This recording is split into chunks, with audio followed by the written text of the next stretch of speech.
પાંડેસરા ગૌરીનગર પાસે લૂંટનો પ્રયાસ કર્યા હોવાના કેસમાં પોલીસે આરોપીઓને પકડી પાડ્યા છે. પોલીસે ઘટનાસ્થળે આરોપીઓને લાવી રિકન્સ્ટ્રક્શન એટલે કે ભરઘોડો કાઢી કાયદાનું ભાન કરાવ્યું હતું. પાંડેસરા ગૌરીનગર ખાતે વહેલી સવારે વૃદ્ધ વ્યક્તિ ચાલવા માટે નીકળ્યા હતા. સવારના 4 વાગ્યાના સમયે અસામાજિક તત્વો દ્વારા વૃદ્ધને તીક્ષ્ણ હથિયાર વડે લૂંટવાનો પ્રયાસ કર્યો હતો. જોકે પાંડેસરા પોલીસે ગણતરીના કલાકોમાં આરોપીને ઝડપી પાડ્યા હતા. પોલીસે ઘટનાસ્થળે આરોપીઓને લાવી રિકન્સ્ટ્રક્શન એટલે કે ભરઘોડો કાઢી કાયદાનું ભાન કરાવી હાથ જોડી લોકો પાસે માફી મંગાવી હતી. પાંડેસરા વિસ્તારમાં ગુનો શોધ આ પ્રમાણે પોલીસ દ્વારા કાર્યવાહી કરવામાં આવશે.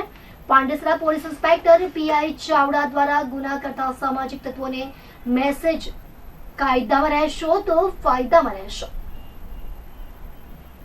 15 તારીખ સવારનો એક વૃદ્ધ સાથેનો બનાવ હતો. બે આરોપીઓ જે હતા એ લૂંટ કરી ચપ્પુ દેખાડી અને નાસી ગયેલા હતા. એ બાબતે એને ફરિયાદી અમારી સાથે અહીંયા પોલીસ સ્ટેશન ફરિયાદ દેવા માટે આવેલ.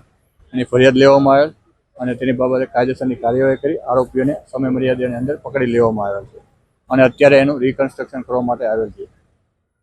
જે તહેવાર જે આ ઘટના છે, આ ઘટના વહેલી સવારની હતી કે વૃદ્ધ છે એને કંઈક ઈજા પહોંચાડી કરી? ના, ઈજા તો હાલ એને ઢીકમુક્કીનો માર છે ફરિયાદ પ્રમાણે એમ, અને બીજું જે વ્યથા કરી છે અને લાફાને એવું બધું મારેલ છે. બાકી બીજો કોઈ ઘાવ દેખીતી રીતે લોહી નીકળેલ એવું કંઈ નથી. જે તહેવાર આવા અસામાજિક તત્વો સામે આ ગુનેગારોને શું સંદેશો? સંદેશો કડક જ છે પોલીસ તરફથી કે ભાઈ કોઈ પણ આવો ગુનો કોઈ હાજર છે અને જરાય છોડવામાં આવશે નહીં.